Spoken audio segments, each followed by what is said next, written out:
പണിതിട്ടും പണി തീരാതെ ആയിത്തറ ഗോശാല റോഡ്. വേനൽക്കാലത്ത് പൊടിശല്യവും മഴക്കാലത്ത് വെള്ളവും കൊണ്ട് നടക്കാൻ പോലും പറ്റാത്ത അവസ്ഥയാണ്. 2 വർഷമായി ഈ ദുരിതത്തിന് അറുതിയില്ലാതെ കഷ്ടപ്പെടുകയാണ് പൊതുജനം. ഇതാണ് അവസ്ഥ. ഇന്നലെയുണ്ടായ മഴയ്ക്ക് വെള്ളക്കെട്ട് രൂപപ്പെട്ടിരിക്കുകയാണ്. 2 വർഷക്കാലമായി ഈ ദുരിതം തുടങ്ങിയിട്ട്. കുണ്ടും കുഴിയും നിറഞ്ഞ റോഡിൽ മഴ പെയ്തപ്പോൾ വെള്ളം കുത്തിയൊലിച്ചു പോകുന്നത് സ്വകാര്യ വ്യക്തിയുടെ സ്ഥലത്തേക്ക്. ഡ്രൈനേജ് ഉണ്ടെങ്കിലും വെള്ളം ഒഴുകുന്നില്ല. വേനൽക്കാലത്ത് പൊടിശല്യമാണെങ്കിൽ പറയണ്ട. കരാറുകാർ അശാസ്ത്രീയമായാണ് റോഡ് പ്രവൃത്തി നടത്തിയതെന്നും അധികൃതരോട് പറഞ്ഞു മടുത്തെന്നും നാട്ടുകാർ പറയുന്നു. ഏകദേശം 2 വർഷത്തിന്റെ അടുത്തായി ഈ റോഡിന്റെ പണി തുടങ്ങിയിട്ട്. പൊടിയും വേനൽക്കാലം ഭയങ്കര പൊടിയും, മഴക്കാലത്ത് പിന്നെ ഓട്ടോ ഒന്നും വിളിച്ചാൽ വരില്ല, കുണ്ടും കുഴിയാതെ.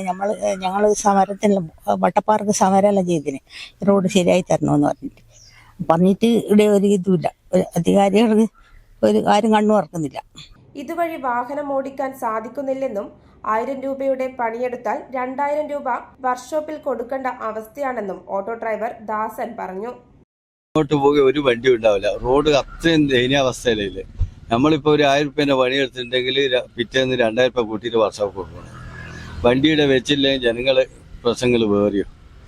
എന്തെന്നാ ചെയ്യേണ്ടി ഇതിനെ കൊണ്ട് നിവൃത്തിയില്ല. 1.5 കൊല്ലമായി ഇതിങ്ങനെ കിടക്കുന്നു. PWDയുടെ കീഴിൽ വട്ടപ്പാറ മുതൽ ആയിത്തറ വരെയുള്ള 4.5 കിലോമീറ്റർ റോഡാണിത്. 2.5 കിലോമീറ്റർ റോഡ് പൂർണ്ണമായും നശിച്ച അവസ്ഥയിലാണ്. 3 റീച്ചുകളായാണ് കരാർ നടത്തുന്നത്. 10.5 കോടിയാണ് ചിലവ്. ആദ്യത്തെ കരാറുകാർ അനാസ്ഥ കാട്ടിയെന്നും രണ്ടാമത്തെ പ്രവൃത്തി നടക്കുന്നുണ്ടെന്നും മൂന്നാമത്തെ കരാർ കൊടുത്തിട്ടില്ലെന്നുമാണ് അധികൃതർ പറയുന്നത്. എത്രയും വേഗം ഇതുവഴിയുള്ള യാത്ര സുഗമമാക്കണമെന്നാണ് നാട്ടുകാരുടെ ആവശ്യം. News site Koothuparamba.